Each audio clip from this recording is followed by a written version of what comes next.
Hey folks, welcome to the channel. Today we are going hear a creepy story. You know, a lot of people have that one thing they keep in their house, that one drawer, or that one room that just collects junk. For me, it's the attic.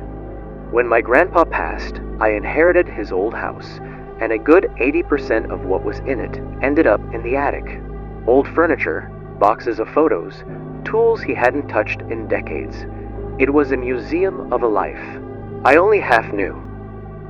I didn't go up there often. It was dusty, cramped, and honestly, a little spooky. But one rainy Saturday, I was bored and decided to rummage through it.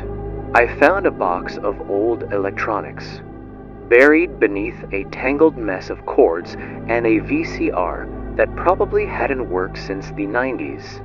I found the radio. It was strange. Not like the old wooden radios I'd seen in movies.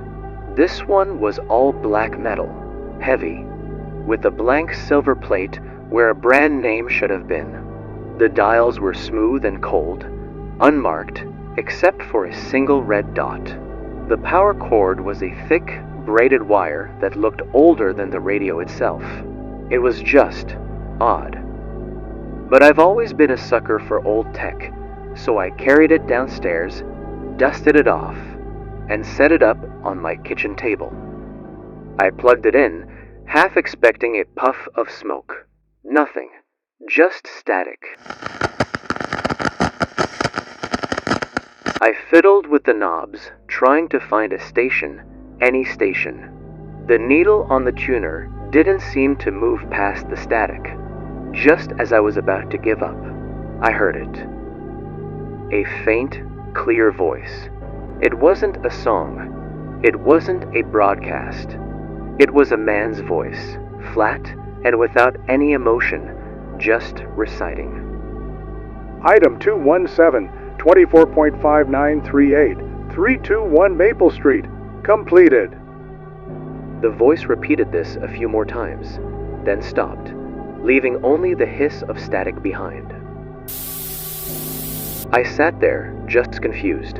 A prank? A shortwave radio hobbyist? I figured it was just some weird pirate station. I unplugged it and put it back in its box. But for some reason, I couldn't get it out of my head. The next night, around the same time, I went back to the attic.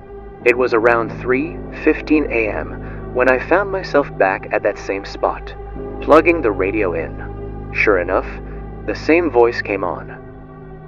This time, the list was longer. It was a series of numbers, addresses, and what sounded like objects.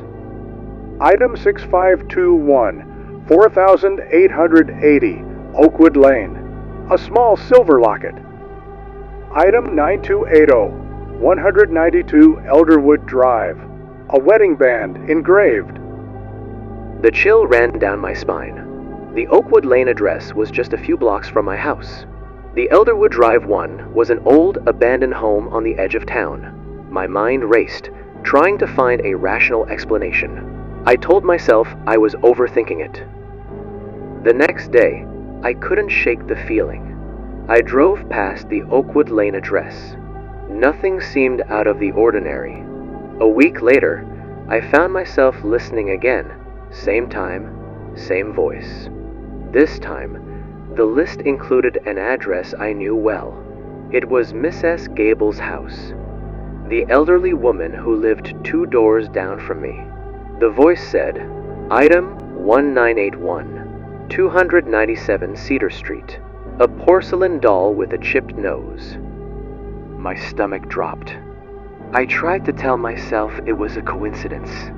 The next morning, I was grabbing a coffee when I saw a news crew outside Miss S. Gable's home. The reporter was talking about a mysterious break-in. They said nothing was stolen except a single porcelain doll with a chipped nose. My blood ran cold. The radio wasn't just broadcasting random lists. It was a record. A terrible, awful log of things taken. The voice wasn't a prankster. It was something else, something that cataloged its conquests. I threw the radio in a box, taped it shut with duct tape, and stuffed it in the deepest, darkest corner of my closet, hoping to never see it again. But that night, I was woken up by a faint humming. The radio was on, and it was still humming from inside the closet, even though it was unplugged. The voice was whispering now, just loud enough for me to hear. This time, the list was just one item. Item 5599. I covered my ears, a cold sweat breaking out on my forehead. I knew what it was going to say. The voice went silent for a moment, and then I heard it.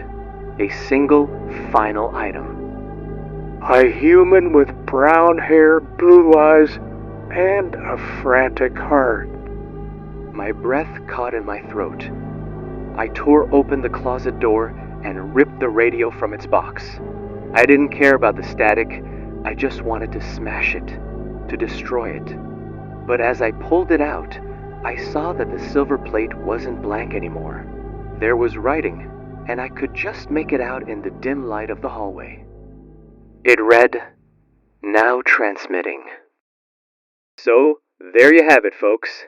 I really hope you enjoyed this episode.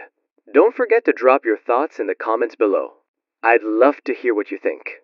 And hey, while you're at it, please hit that like button and subscribe to the channel so you don't miss out on our next story.